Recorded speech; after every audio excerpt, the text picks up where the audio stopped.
This video is sponsored by Squarespace. So I don't know about you all, but the amount of stress I feel before a wedding day is hands down probably the worst. Am I going to get all the shots I need? Am I going to perform well? Are the photos going to look good? Just how is the overall wedding day going to go? So I created a way that I handle my wedding days as well as specific shots that I have to get at every single wedding to feel like I've actually done my job well. And I want to share that with you all. Let's talk about my must-have photos throughout a full wedding day for every section of the wedding day. Starting out with the groom getting ready. For these photos, I'm looking for at least one good shot of him by himself, either putting on cufflinks or his tie, looking out the window, something of that sort, and also possibly another shot with his best man or his father. Having these two groom's photos really helps fill out the getting ready section day for him. So a shot of him by himself, looking out the window, putting on his tie, and also something with a best man and a dad. Next up, we have the bride getting into her dress with her mother or maid of honor buttoning it up. This is a great time to get emotions out of the mom and the bride, and it really just makes for great photos. Honestly, it's some of my favorite shots of the day. Moving right along to the ceremony, I want to get smiles of both the groom and bride when they're doing their vows, and also the first kiss. Now, obviously, the first kiss is the hands down essential photo you have to get for every wedding. This is why it's on my list. If you miss the first kiss, honestly, you might want to hang your cameras up. And I mean, it happens to all of us. I'm just being a little mean, but really, like, that's the shot out of all the shots of the whole day that you should be catching. There's like no ifs, ands, or buts.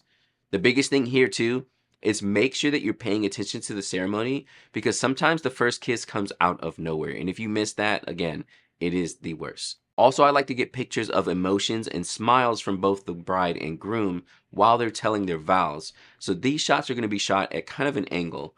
Basically, I'm at the right or left side of the ceremony area, shooting directly so I can see their face, and it makes for a great shot.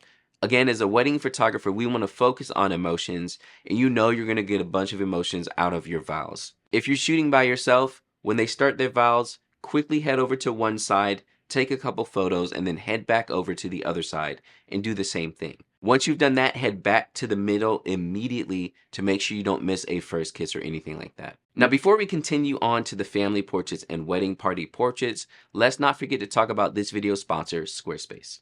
Since you all are here on my channel learning about wedding photography, I personally have to tell you that one of the most important things you can do for yourself as a wedding photographer is having a website. I know a lot of people just want to use social media, but trust me, having a website is going to go a long way. Also, with the way that the algorithms are always changing, you never know if people are really seeing your stuff on social media anyway. This is why I've been using Squarespace for over 10 years for my photography business. And if you're not familiar with Squarespace, it's an online platform to help you build your website quickly and easily. It has easy to use tools to help you build your site alongside templates and so much more. One of my favorite features I've been using recently is Squarespace Payments. The payments go directly through Squarespace and they send out your money literally the next day after you've made any sales on your site. So if you're doing your invoicing through Squarespace, or if you're selling physical or digital products, you're getting your money quickly with Squarespace Payments. I highly recommend Squarespace for your wedding photography business, and you can sign up with the link in the description below for 10% off of your first website or domain. So let's go ahead and get into the family portraits and also wedding party portraits. These ones are pretty straightforward.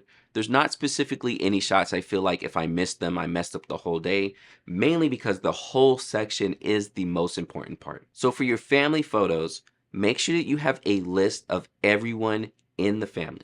And I don't just mean a list that names off everyone. I mean a specific list that lists out every single combination that your couple wants. Now, the reason you want to do this is it makes it so much easier to call out everyone's names and the different combinations that you're going to be taking, and then you'll know that you're not missing anything. Another advantage is as well, if you have that mom who just wants every single photo of every single person, you can tell her, hey, we have a list. Let's work off of this list first, and then after we're done with it, we can get any extra shots you want.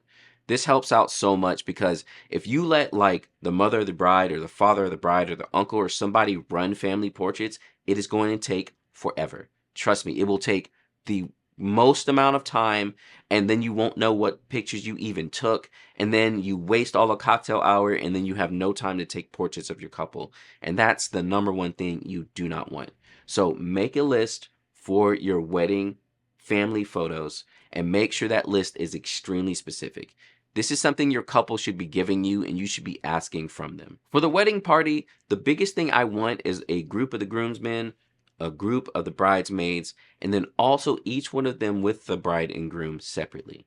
If I don't get those separate photos, I feel like I've missed out half of the whole day. Now, sometimes your couples don't really want that and it's whatever. Again, you can see if they want it, but generally they're going to want these solo photos where it's just them and each of their friends and their wedding party. So definitely make sure you do not miss those photos. Immediately after our family portraits and also the wedding party are our couple portraits. Now, keep in mind, this part of the day, sometimes you have the least amount of time and it's kind of the worst. So again, make sure those family photos go fast. Make sure the wedding party goes fast, and then get in your 10 to 15 minutes of the couple by themselves. The main shots you want to focus on here are going to be one of them looking at the camera, just a nice, normal, perfect photo. This is going to be for the family and also for them, but really the family, the elders of the family, all of them want this one photo. You also need to get in one or two nice, fun, creative photos. This is going to be for you and also your couple, mainly because you should have couples who are hiring you for your creativity. And then last but not least, I always make sure to get in solos of both the bride and groom. If I don't get solos in, I feel like I have failed the day.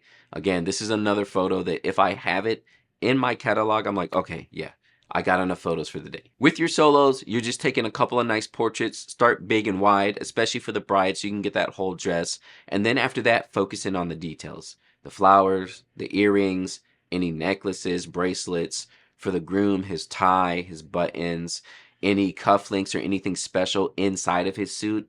These are all the things we're going to want to focus on. Also, as a huge tip, make sure to check the bottom side of the bouquet. Sometimes if the bride has someone they've lost in their family close to them, like a mother, father, aunt, grandmother, they'll put a little locket on the actual bouquet. So always, always check that because you want to make sure you get that photo in as well. Now that we've done most of the wedding day, it's pretty much time for reception. Cocktail hour is nice, but those photos aren't as hugely important to me, and a lot of times a second photographer is handling that. So now we move on to our first dances. With first dances, there's a lot happening, but the main thing I want to look for is any emotion that happens. If you have bride and groom get emotional, if you have daughter with her father doing the first dance getting emotional, son with the mom getting emotional, these are the shots you want. And you want them fairly close, like a 50 mil, maybe not 85. I'm not a big fan of 85 during first dance. But again, the dance itself is going to be pretty straightforward. It's going to give you a lot of time to be creative. But when you see those emotions, get up in there and get the tight shot of someone in their feels. That's what you want for your first dances. For our speeches, again, we're also going to be focusing on emotions. This part of the day is pretty slow and sometimes it can be a little bit long, but make sure you're actively listening to the speech so that you know when they're about to laugh or when they're about to cry. You should know it's coming up and that shouldn't be a problem for you at all. For these shots, I'm using a longer lens, something like an 85. I'm focusing on my couple and getting like one or two really nice shots of them laughing, maybe them toasting. And then I'm also getting one or two shots of each speaker, a nice close-up shot of them as well, also laughing or holding up a glass for a toast. You're going to want these photos. Everything else after that is just added on, cherry on the top, basically. And then last but not least, during our reception, again, there's a lot of partying and there's no real specific photos, I would say, for the actual dancing. You're going to get those. Obviously, focus on your couple. But the biggest thing is going to be your reception exit. These are generally a sparkler exit, and you got to nail this shot. I actually have a video that I made in the past about it, which I'll link up above, to help you handle the sparkler exits. And honestly, I might make an updated version as well because I've changed a little bit of my settings and how I approach it. But that video I just mentioned should definitely help you out with sparkler exits. Now, the biggest thing with sparkler exits, which I'll give you a short version of this because it's in that video, make sure you tell your couple to stop somewhere in the middle and kiss or hug or dip or something. The reason you're doing this is this makes sure that you get that one money shot from the sparkler exit. It's fun to have your couple just kind of run down, but sometimes they go too fast, there's too much happening, and you don't get a chance to actually grab that one photo that you absolutely needed. So let them know to stop at some point and kiss and hug or something, and you're always going to get amazing sparkler exit shots. With all these photos in my catalog at the end of a wedding day, I feel completed. Even if for some reason I feel like I missed something or something ends up running behind and I was rushing, if I know I have each of these photos from each section of the wedding day, I can calmly drive back home, back up all my photos, and feel secure in the fact that I did a great job as a wedding photographer. Now, if this list helped you out, these videos here are going to help out even more because you can actually see me doing this and taking these photos at weddings. Have fun watching my full wedding day videos, and I'll catch you all next time.